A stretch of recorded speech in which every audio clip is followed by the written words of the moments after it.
Going to a great state that we won very big, Michigan, and we're going to have an Air Force base that's not going to be closing. We're going to keep it open for the people of Michigan and for our country. And I look forward to that. Some of you are going and some of you aren't. Any questions? Great. Jeff Bezos was very nice. He was terrific. He solved the problem very quickly, and he did the right thing. And he's a good guy. What was your message? Have you given the president Xi? Is there an update on negotiations with China? No, not an update. No, not an update. Mr. President, Gordon Conrad from the Gateway Pundit. I wanted to get your response on the leftist media. They're trying to hide the mugshots that are featured on the front lawn of rapists, murderers, pedophiles. What do you think of that? Aren't they proving to be the enemy of the people? Well, I guess they are. I guess they are, right? Thank you. Who Mr. you President, I like your hat, by the way. Who you with? The Gateway Pundit, sir. Mr. President, sir, what's your Mr. President, sir? Republicans on the Hill who seem not to be on board with your political agenda. What do you say I to think them? they're going to be all on board. I think the Republicans are really with us. We have the big, beautiful deal. It's moving along, and I think we're going to have it taken care of. I think they'll all be there. Mr. President, what's in store, sir? Mr. President. Will you end the IRS? We just wanted to help them during this little transition, short term. And during this little, if they can't get parts, you know, it has to do with a very small percentage. If they can't get parts, we didn't want to penalize them. And during, they have a 1-year period and then they have an extra year. But it's for a very, very small part of the car. Basically, they're paying 25%. Mr. President, sir, what's in store for your next 100 days, sir? President. What did you say exactly? And what's your message for all retailers who could do possibly the same thing? Yeah, nothing that really, he's a good guy. I've gotten to know him over the last couple of years, and he's done a fantastic job. So I appreciated what he did. Sir, what's in store for your next 100 days? How's your game? Give this speech in Michigan, you're going to list the accomplishments of the administration. Yeah. If there was one big thing you really wanted to have happen in the first 100 days, but didn't, what would it be? Well, I think we've done everything, or it's in the process of being done. For instance, the border is in great shape. 99.9% came out again today.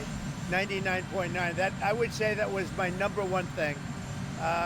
The economy would be certainly right up there, and I think it's doing great.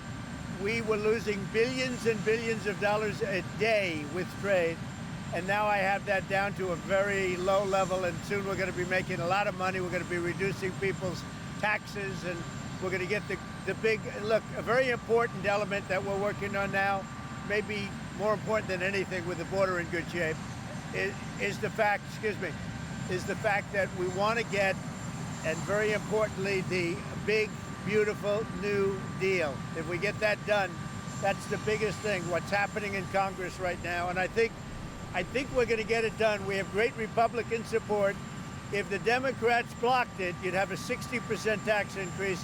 I don't think that's going to happen. We have great support from Republicans. So the big, beautiful deal, that's what we want, the bill. I think the next period of time, I think my biggest focus will be on Congress with the deal that we're working on. That'll be the biggest bill in the history of our country in terms of tax cuts and regulation cuts and other things. Mr. President, what's your reaction to the Canadian elections? Are you like to see as Pope? Do you have anyone As Pope? I'd like to be Pope. That would be my number one choice. What's his Mr. President? No, I don't know. I have no preference. I must say we have a cardinal that happens to be out of a place called New York who's very good. So we'll see what happens. Mr. President. Go ahead. Yes, Mr. President, you are doing so much for Africa. You are the first president that in the first 100 days focused on Africa for the first time in the history of this country. Are you planning maybe in the future visit the continent? Sure, I would do that. I would do that, absolutely. What'd you tell Jeff Bezos today? Mr. President, what's the biggest challenge? Will you go to Angola, Mr. President? Mr. President, Yeah, go ahead. will you speak to the Prime Minister of Australia at all? Please. Mr. Trump, we take it back in The Australian Prime Minister is having an election this weekend. Will you speak to him about trade? They are calling, and I will be talking to him, yes. Did you have to do something with the tariffs and automobiles? Were you worried about the automobiles? Is that why No, you... not at all. We're just giving them a little chance because in some cases they can't get the parts fast enough. So this is just a little transition. It's 15% for 1 year and just 10% for another. It's a little bit. And it has to do, that's only the percentage of parts on the car. So it's a little bit of help for people that will be doing a great job. And these are all people, for the most part, that are building plants and will be working here. So it's a little transition. Are you considering going to Rome after Saudi Arabia? To meet with Go ahead, India? Bob. About India. So India's coming along great. I think we'll have a deal with India. The Prime Minister, as you know, was here 3 weeks ago, and they want to make a deal. We'll see what happens. Thank you. Thank you. Mr. President, what's the biggest